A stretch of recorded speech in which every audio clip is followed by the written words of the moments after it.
Pag-usapan natin yung decision po ng mga senador para ibalik yung impeachment case laban kay Vice President Sara Duterte diyan po sa House of Representatives.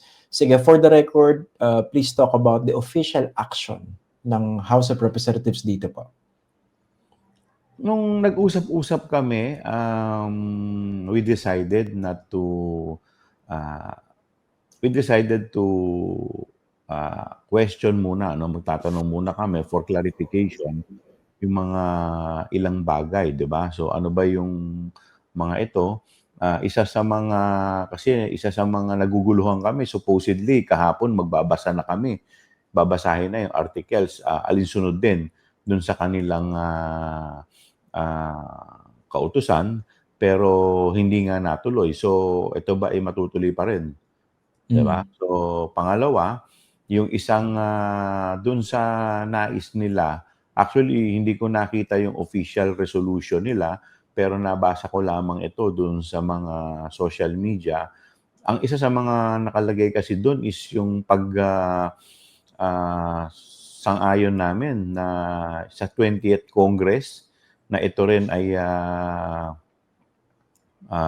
tatanggapin. Pero hindi naman namin masasagot 'yan dahil 19th Congress pa rin kami at, iba na yung komposisyon ng 20th Congress. So, 'yan yung mga ilang bagay na gusto rin naming linawin. Okay, pero in the meantime naglabas po 'di ba ng certification na pagbotohan po ito sa plenaryo, yung House of Representatives, certifying na walang nilabag na batas o patakaran yung impeachment complaint or articles of impeachment na itinransmit sa Senado, tama po ba?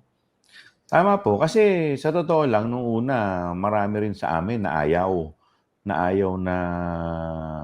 gawin ito, pero iniisip namin kung hindi naman namin 'to gagawin, baka ito pa yung gawin nilang dahilan para ma-delay or worse baka mamaya, ito po yung mga gagamitin nilang mga butas, through sheer technicality. So, ginawa na rin namin dahil hindi na rin namin magagawa dahil kahapon yung last day. Last day nung, House. Ang ayon sa kanilang kautusan, House ang kanilang, gustong, magbigay ng, certification. Okay. In the first place, ano bang tingin niyo rin sa move na yun ng Senado para humingi ng certification sa House na hindi niyo violate yung rule when it comes to the filing of more than one impeachment complaint against the same impeachable official within a year? Well, hindi nga rin namin masyadong maintindihan, Isa nga rin 'yan sa gusto naming malaman. Pero sa totoo lang, ang, maganda lamang kasi dito, ang tinitingnan lang namin dito sa mga pangyayari ay, sinamo nila ang ating Vice Presidente at nire-require nila na sumunod within, 10 days, 'no? Magandang development ito para sa amin kasi para sa amin dito nag-acquire ng jurisdiction ang, impeachment court sa ating Vice Presidente. So, ibig sabihin nito, hindi pa nadi-dismiss at, buhay na buhay pa ang, kaso ng ating Vice Presidente. Pero yung move to dismiss the impeachment case itself, do you think that's still alive? Hindi hindi na kasi mukhang binago nila yung tenor, Doon sa resolution nila nakalagay naman dun na hindi ibig sabihin nun, madi-dismiss na. So, parang lumalabas, parang humihingi lang sila ng, certification, Kasi yung una iba yung dating, Yeah. Parang yung una for dismissal. Pero Oo. nung nakita namin itong resolution, hindi naman na, hindi nakalagay dun na for dismissal. So parang tama ba? Kasi marami nagpuyos yung damdamin nung right after that decision was made by the Senate. So do you think more of procedural ito? Yung kanilang na-require sa House? Well, I would like to think so. Pero siyempre medyo maingat din tayo dahil, hindi rin natin alam talaga kung ano talaga yung intention niyan. Dahil alam po ninyo, sa totoo lang, Christian, dahil dapat ang nakalagay sa atin sa ligang batas, ang trabaho na nila ngayon is, to try, In fact, nung June 2 or June 3 dapat natanggap na kami. Yun ang unang-unang order na natanggap namin or invitation from the Senate. Tapos minove ng June 11. Tapos eto na naman. So, kaya medyo, syempre, hindi mo rin maaalis sa amin kung bakit ganito yung mga nangyayari. Samantalang ang linaw-linaw ng ating saligang batas should proceed forthwith.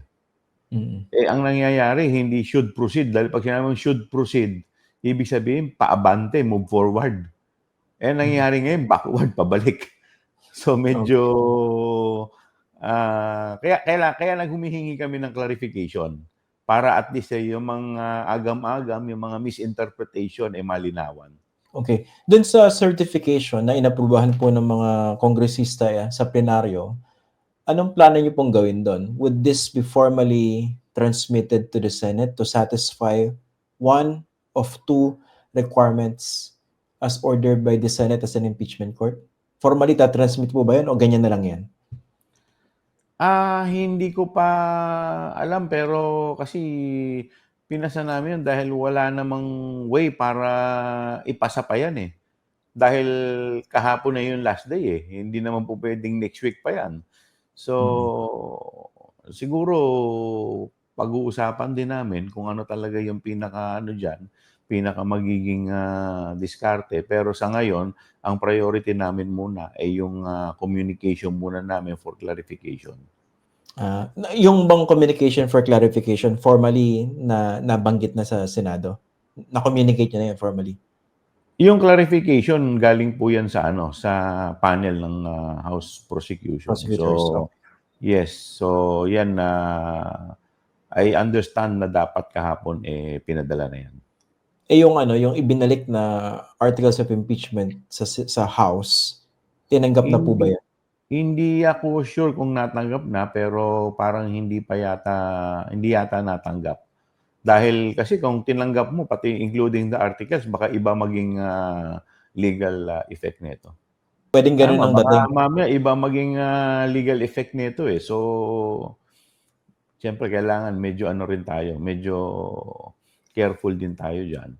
But I think that is the obligation of the SecGen. So hindi ko lang alam kung talagang natanggap nila o hindi.